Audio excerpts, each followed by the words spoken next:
petrichor. I didn't even know it had a word. Petrichor. It sounds relaxing too. The sound of the ocean is calming. Yes, it is. I think anything with that kind of tone, anything that just keeps going, a nice deep sound that just continues for a while feels so soothing. I like the sound of rain, the sound of the ocean, sounds of vibrations, even the sounds of people's voices. They almost lure you into a vegetative state, calm you, and let you feel more relaxed, because you know they're always going to be there. Cats purring is soothing. That is very soothing. It's a very deep vibrating sound. Don't go Franbo on us. Yeah, I should have more said meditative state rather than vegetative. Either one works though. I wouldn't mind being a vegetable for a few days. Probably get boring after that. But I think I could do 2 to 3 days as a potato. Or a carrot. I have said how much I would love to have an underground house. Why not a fungus? A fungus could be good as well. Then you have the responsibility of creating spores and spreading out and basically becoming your own ecosystem. It's quite a bit of pressure. Fungi are fungis, but they work hard. Being a carrot would be nice, I feel like. Yeah. I mean, it's a bit of a morbid direction. I can't imagine it would be too different from the eternal rest that we get at the end, being planted back in the soil and giving back to the earth, which I won't go into too much detail on because I know some people find that very macabre and scary.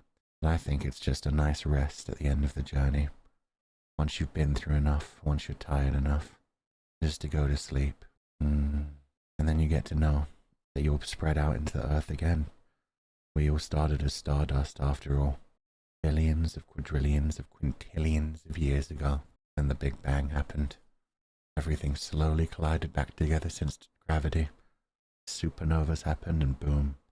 All of life is slowly fading into the void due to entropy. In a good way. We don't have to worry about that. That's the great thing. We're only human, in the most literal sense.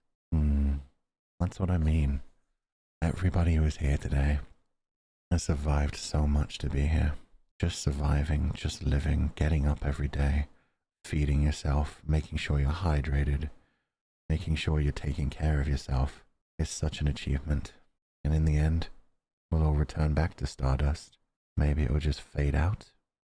Or maybe it'll come back together and have another big bang and just restart all over again. I think one of the best relaxing feelings is being in a kitchen, pan sizzling with cozy music, and just being in the company of your loved ones. Oh yeah. Even if you don't have loved ones, being able to cook is so good. Taking the ingredients of food, transforming them into a proper meal. Just doing that is such an achievement as well. Personally, I'm super lazy on that. I'd rather just cut things up. Chop myself up a salad and eat it cold and raw. But if you take it and you cook it all at the right temperature, combine things the right way, use good spices, that's really impressive. That's actually what made us so different from every other animal. The fact that we learned to use fire.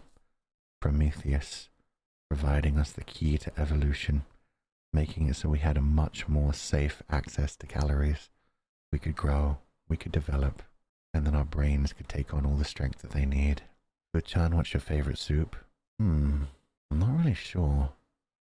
I really like a tomato soup with a grilled cheese sandwich.